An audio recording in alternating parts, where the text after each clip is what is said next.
started for the cost estimate letter activity. Thank you. Thank you.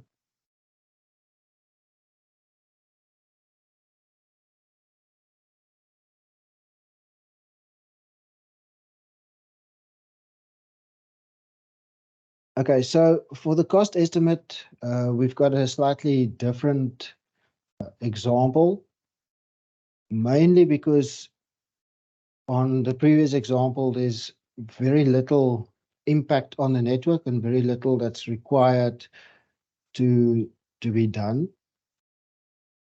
Now, those of you who's attended other trainings that I present would probably recognize this network. It comes from the RPP grid code. And it's actually about the information that the distributor should give to the generator in order to do the grid code compliance tests. That I know in practice doesn't happen. Generators who need to do their grid code compliance testing would only get fault levels and maybe X to R ratios at the point of connection, maybe at the upstream bus bar, but definitely no more.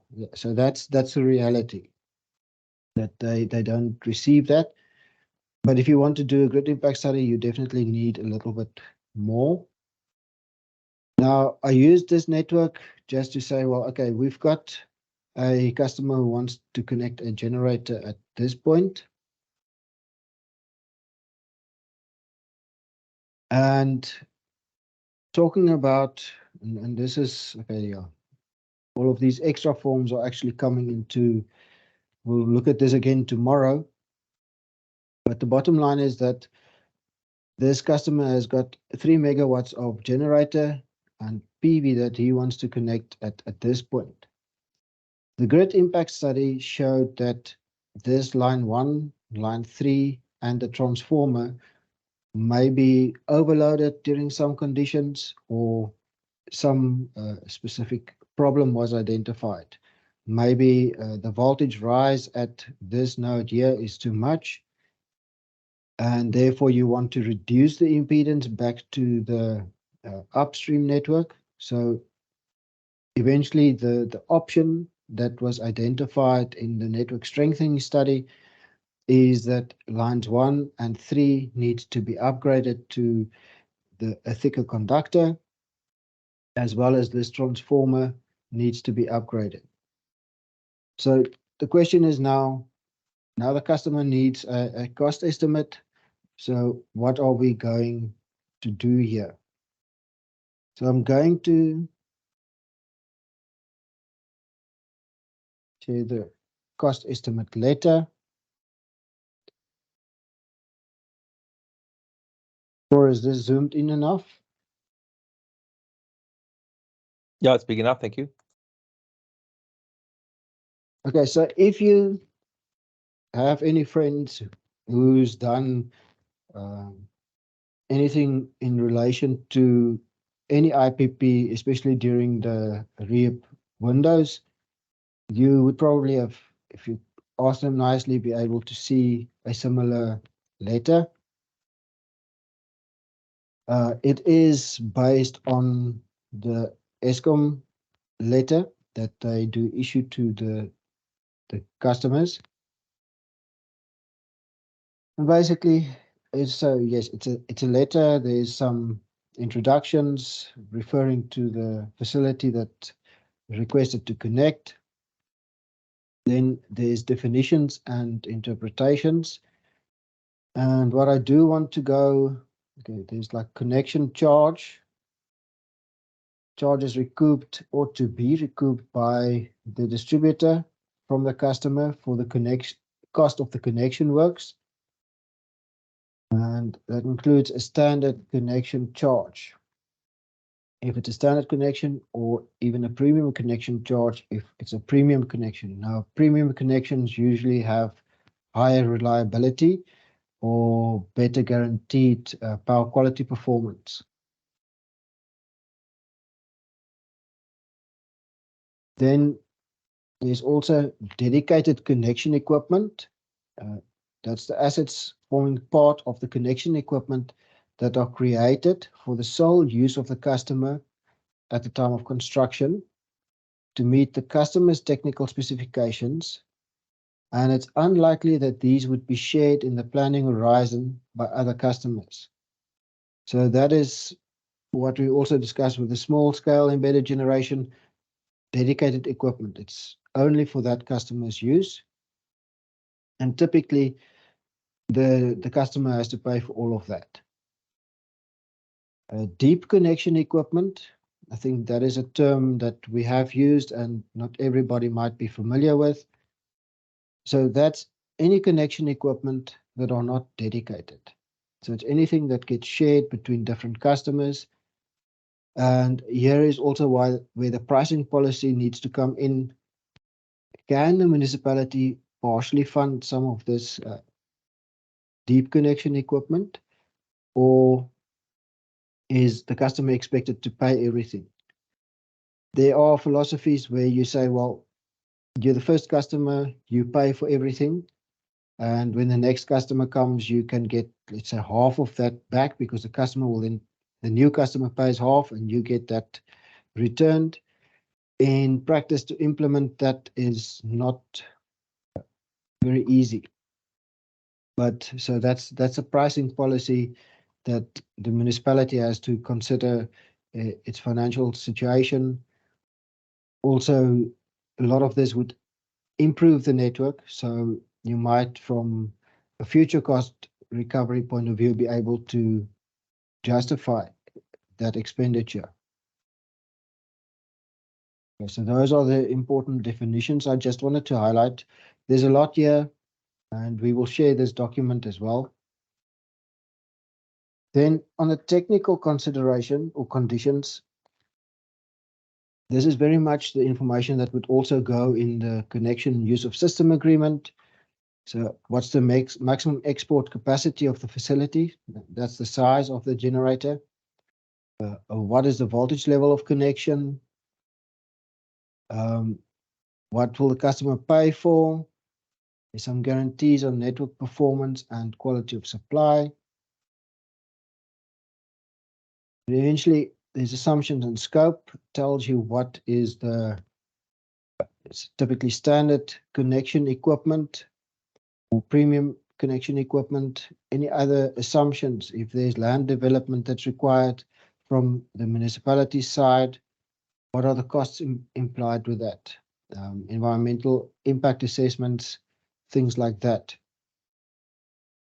There's also connection timelines.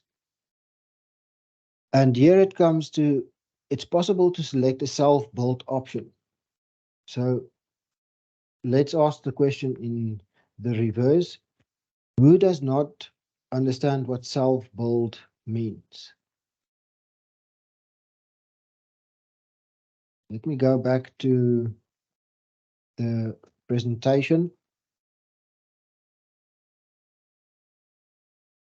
This would typically not be done for refurbishment, but of course that can be, especially in the case of Eskom, but probably most municipalities as well. You need to now go and upgrade 2 sections of line, as well as this transformer that needs to be replaced. Those could be big projects that you do not have capacity to execute. The option is to tell this generator, listen, this needs to happen in the network before you can connect. So I'm going to give you the option. You are going to do everything.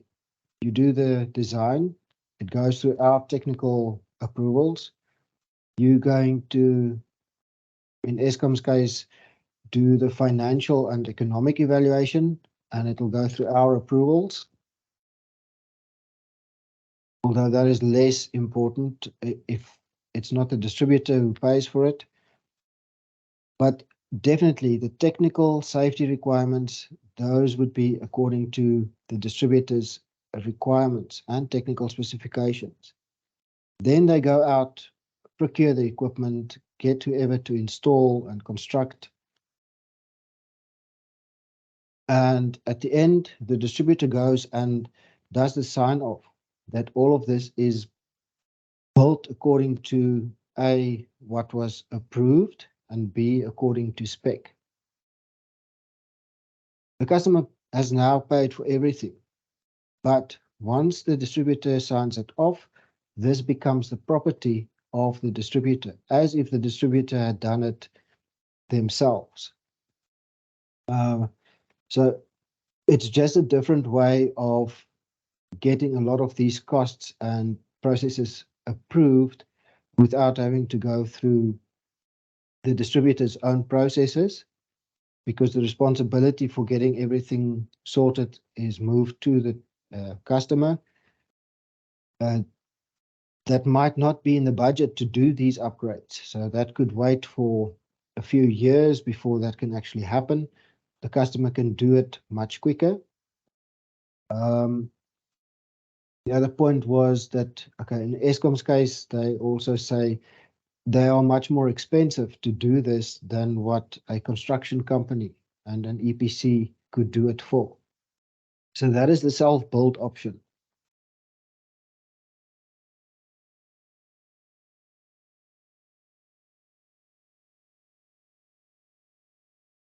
Okay, so this specifies who's responsible for what, and there's the estimated costs. And the costs are obviously dated so that escalation can automatically be included. There are tables where you give now the estimated cost to the customer. So how can we do it quickly? Let's quickly see by way of raising hands, who is in the planning or planning and design departments?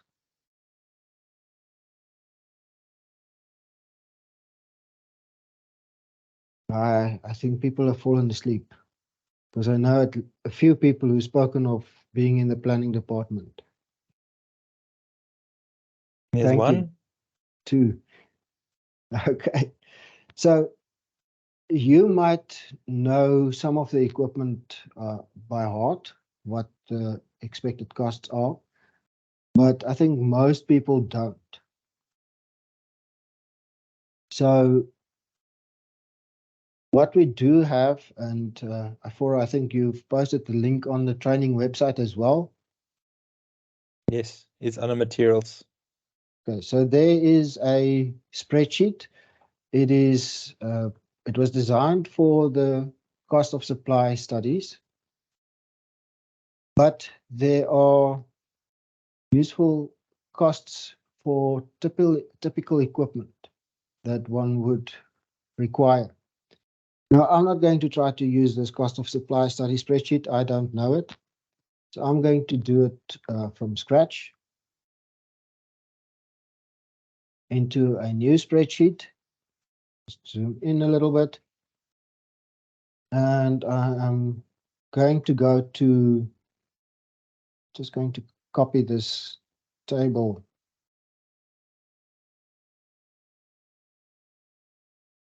into here. It's just going to make it a little bit quicker. So if we look at our example, we see that, well, there's two sections of lines, and we assume this is 132 kV, and this is 132 kV to 33 kV transformer. So at a high level, first, of course, we are going to have the transformer and the sections of lines that we need to add. And it's quite interesting that these are already from the cost estimate, the examples that were shared. Metering, that is in many cases, that's going to be required. Some protection upgrades, you might need to add some protection. In this case, let's say there's an additional transformer that's installed. This one is not replaced. So what does that mean? You're going to have to add a bay for the transformer on each bus bar, and also the bays will need to be reconstructed for maybe for the upgraded line. So we need a few more bays for lines and for the transformer, so that we also need to add. So it's at 132 kV bays.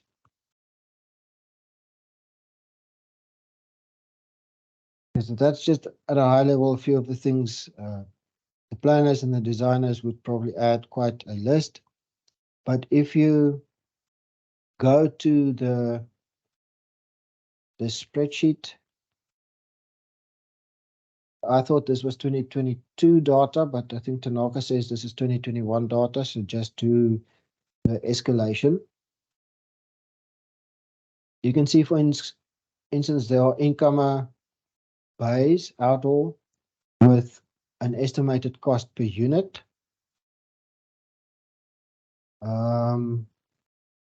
There's HV to 33 kV transformers, the cost 33 kV bays, so that is a different one. So I've just put the 132 kV bays. There's also at least one 33 kV bay.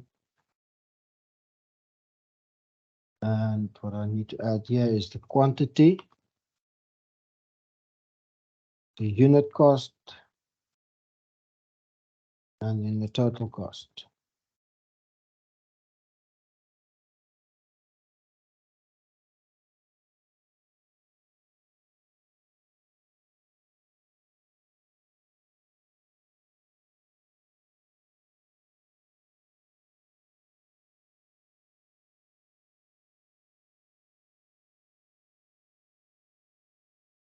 Okay, the metering, I don't think it's in here, but the value we used last 1 meter, it was 13,100 rand. Quantity shouldn't be in currency.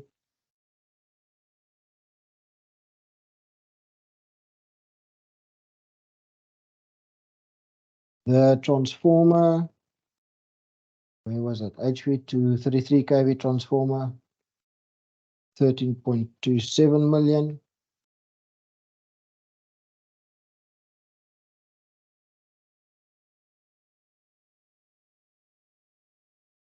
Need one of those.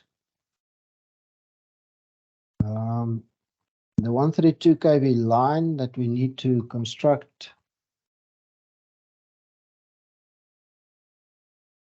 let's assume that's a 10 kilometer and a 15 kilometer, so there's a total of 25 kilometers. So that's not, I'm just going to do it like that. So 25 kilometers. And I go back to here, then HV overhead. There's line feeder length per kilometer, 2.84 million.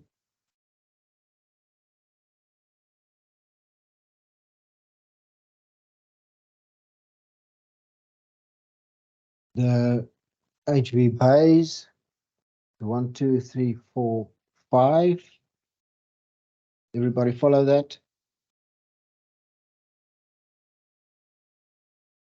And there's 133 kV bay. Going back to the costs. For the outdoor bay, that's 13.49.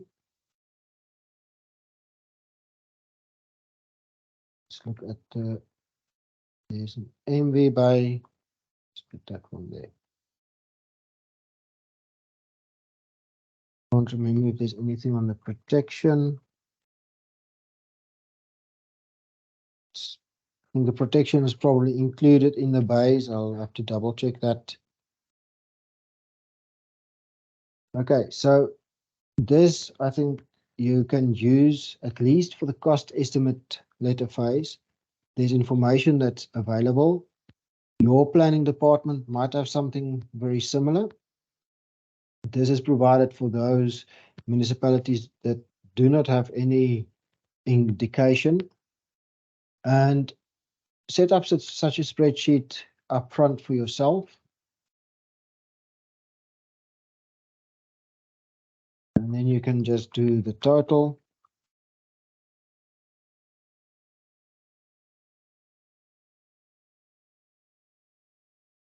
So in this case, the estimated cost is about 153 million rand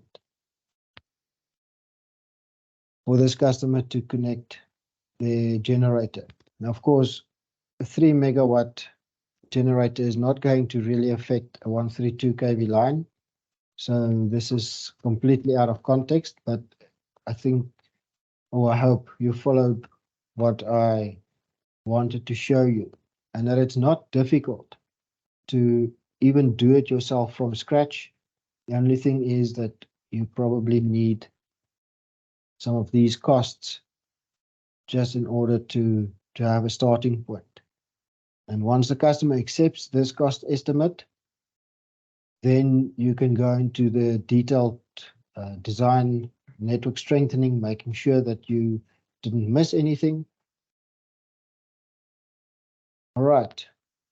I see there is something in the chat box for it. That was just a question about access to the cost of supply study spreadsheet. So I did share that, so that's not a problem. Okay. All right. Yeah, any Yes. questions from the audience before I maybe share my opinion or question and another pointer?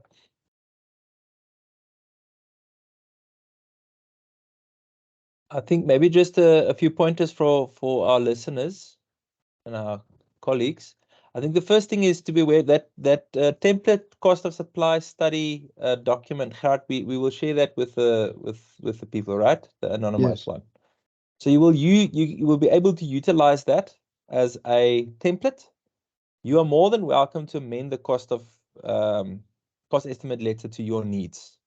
It is aligned with what Eskom is using, so it's very comprehensive and quite complete. But you can adjust it to your need so that you have something to work from. I think that's the first thing. The second thing is, to compile the actual cost, you would need to know what's needed to do changes or upgrades. So that's why the planning department be your right-wing man there. And then Gerard, maybe a question. Obviously, you've costed in the context of the customer covering all the costs, but that cost can be split into two, right? So there's the cost for dedicated build, as you mentioned, and then there's the deep connection cost. So that could have been two different costs, and the deep connection cost might then be shared, where you might show to the customer, listen, it's going to cost us upstream 50 million, but we're expecting you to cover 50% of that or something like that. So obviously you didn't show that, or that wasn't in your cost estimate letter. I think the template makes provision for that, but your calculation was as if the customer needs to pay for everything. Maybe just to show as an example on that graph, what expenses would you deem to be dedicated and what would you say would be deep connected? Deep. Okay. On this graph, probably the extra transformer would be dedicated. Although there is a load as well, but this isn't a block, so no, let's say it's the load that installed the generation.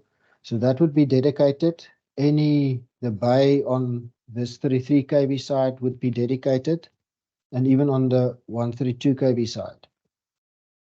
The lines would probably not be dedicated. That would be deep connection costs. And the base that goes with it. As well as the bays, yes. And the protection, anything related to that specifically. Now let's quickly talk about the other points. So thanks for that. Who pays for the deep connection costs? I think Eskom has gotten to a point where almost all of these generators have to pay some of the deep connection costs as well. Whereas originally with the first rounds of the REAP program, the deep connection costs were paid for by Eskom, and I think government also added some guarantees there. At this stage, Eskom expects them to do deep connection costs, and there's like, yeah, there's massive transformers that these people have to pay for, and they don't even get dedicated access to the capacity that's released by those transformers. So it's really a difficult position at the moment. I want to go back to the cost estimate letter as well. There is a connection charge guarantee. So let's assume that you do pay for those deep connection costs, so the lines. And what Forrest also said, this stranded asset idea. So the early termination guarantee was that.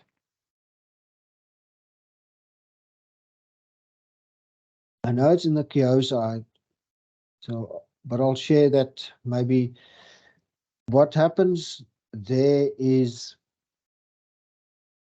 they would have a table. So if you either do not connect and just walk away in the first year, you are going to have to guarantee that you will refund all the deep connection costs. So let's just quickly highlight that. That would be the 132 kV line and the bays. So in essence, that would probably be the deep connection costs. That's almost 139 million. And then the dedicated costs is about 15 million. So 15 million the customer will pay. The customer is not going to pay, the distributor will, but they will have a guarantee. So that's some money that gets left at the bank, and Eskom has first right to withdraw that money. The customer doesn't have access to that money. The first year it would be, let's say there's 138 million, and that decreases typically could be 10% per year over a 10-year period, 5% per year over a 20-year period.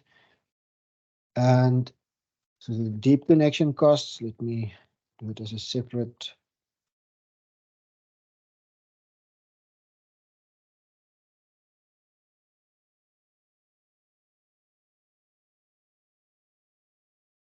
And then the early termination guarantees, and I can never remember how to spell guarantee. That looks right. So that could be year one, and your planning horizon would determine over how many years. So let's just do an example for 10 years. So the year one, it's the total amount, and then typically it would decrease by 10%. So let's say that minus that one, 10%. So that at the end of year 10, the 10%, or the beginning of year 10 is just the 10% left. And then, of course, year 11, that guarantee is sorted out. So thanks, Fora, and a little bit more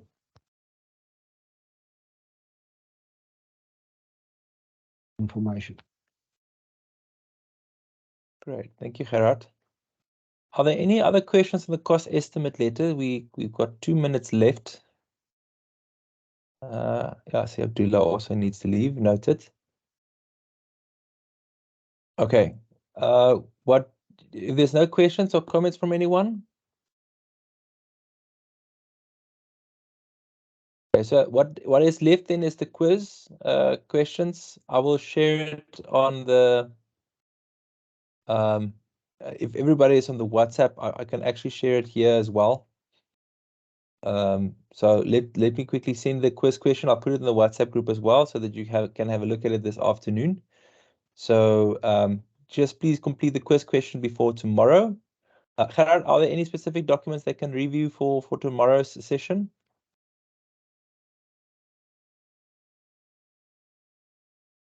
We've got step 4, 5, and the protection section. Muted. Thank you. Yes, so steps 4 and 5, I think it'll help if you do go through the document, especially step 4, that's all the different agreements that we speak about. Step 5 is design, so that's not a big section. And then, yeah, the protection aspect, I think we look forward to hearing from our specialist. Great. Okay, no, thank you, Gerard. If there's no other questions or requests, Tanaka, I don't know if there's anything from your side.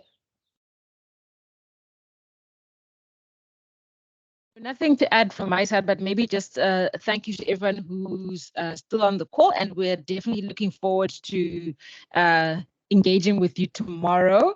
Yeah, I think that's pretty much it from me. Cool. Great. Thank you, Tanaka. Okay, everyone. So that's the end of the day. I'll send the quiz question on the WhatsApp group. Just make sure that you are there. I'll also maybe just put it up somewhere on the platform that you can access it for quiz day 2 responses.